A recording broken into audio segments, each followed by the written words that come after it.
नमस्कार। भारत की सुरक्षा और रक्षा क्षेत्र से जुड़ी आज की सबसे बड़ी और अहम खबरें लेकर हम हाजिर हैं। सबसे पहले बात करते हैं म्यांमार में भारत की ऐतिहासिक ड्रोन स्ट्राइक की। कई रिपोर्ट्स के मुताबिक भारत ने म्यांमार के अंदर चीन समर्थित अल्फा इंडिपेंडेंट और एनसीएन के आतंकवादी कैंपों पर आज सुबह बहुत बड़े पैमाने पर ड्रोन हमले किए। इन ऑपरेशनों में 300 से ज्यादा ड्रोन का इस्तेमाल हुआ, जिससे कई मोबाइल कैंप पूरी तरह तबाह हो गए। अल्फा इंडिपेंडेंट ने खुद प्रेस बयान जारी कर इन हमलों और भारी नुकसान की पुष्टि की है, जिसमें कई शीर्ष आतंकी कमांडर मारे गए हैं। इसी के साथ जम्मू कश्मीर पुलिस ने पाकिस्तान से संचालित 3 आतंकियों की 3.2 करोड़ रुपए की अचल संपत्ति जब्त की है।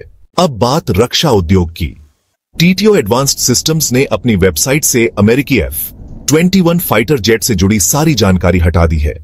इससे संकेत मिलता है कि भारत के लिए प्रस्तावित F-16 के इस वेरिएंट से अब दूरी बनाई जा रही है।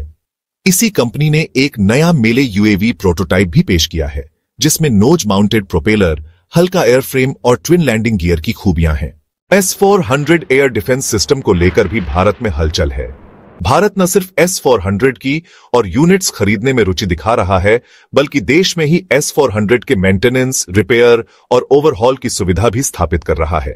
हालांकि रक्षा सचिव ने साफ कर दिया है कि S-400 का भारत में निर्माण या टेक्नोलॉजी ट्रांसफर पर कोई बातचीत नहीं हुई है।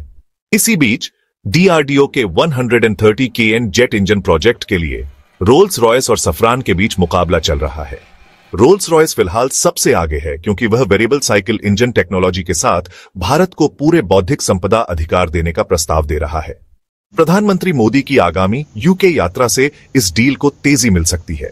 रडार टेक्नोलॉजी में भी बड़ी प्रगति हुई है। DRDO की इलेक्ट्रॉनिक्स और रडार डेवलपमेंट एस्टेब्लिशमेंट ने swordfish long range trekking radar पर आधारित एक नया एडवांस्ड रडार विकसित किया है, जो हाइपरसोनिक मिसाइलों को ट्रैक करने में सक्षम होगा। अब बात भारतीय वायुसेना की। रूसी media Su-34 full-back fighter bomber को भारतीय वायुसेना के लिए मजबूत दावेदार बता रहा है। इसमें भारी पेलोड, गहरी स्ट्राइक क्षमता और Su-30 के साथ ऑपरेशनल तालमेल जैसी खूबियां हैं। Su-34 में side by side twin cockpit, 12,000 kilogram हथियार क्षमता, टेरेन फॉलोइंग स्ट्राइक और एडवांस्ड इलेक्ट्रॉनिक वॉरफेयर सिस्टम है। इसी के साथ भारतीय वायुसेना ने कम से कम 3 स्क्वाड्रन यानी कुल 65th जनरेशन फाइटर जेट्स खरीदने की सिफारिश की है, ताकि 2035 तक स्वदेशी AMCA के आने तक की जरूरतें पूरी की जा सकें। रक्षा मंत्रालय F-35A और Su-57 दोनों प्रस्तावों का मूल्यांकन करेगा। Su-57 को रूस की ओर से पूरी technology transfer, source code access, स्वदेशी विपक्षीय रडार, 1000 किमी range BrahMos, 2 air launched hypersonic cruise missile, 400 किमी रेंज R-37, 350 किमी रेंज अस्त्र मार्क 3 और 550 किमी रेंज ट्रू ड्रम 3 मिसाइल के साथ सबसे मजबूत दावेदार माना जा रहा है। ट्रांसपोर्ट एयरक्राफ्ट की बात करें तो एम्ब्रिया ने अपने C-390M ट्रांसपोर्ट एयरक्राफ्ट के AAX वेरिएंट को डेवलप करने का प्रस्ताव दिया है, जो 6 DRJ-45 विमानों की जगह ले सकता है।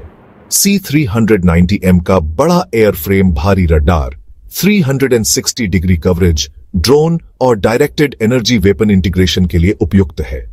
ये सभी अपडेट्स भारत की रक्षा क्षमताओं, तकनीकी प्रगति और रणनीतिक फैसलों की दिशा को दर्शाते हैं, जो आने वाले वर्षों में देश की सुरक्षा और सैन्य ताकत को नई ऊंचाइयों तक ले जा सकते हैं।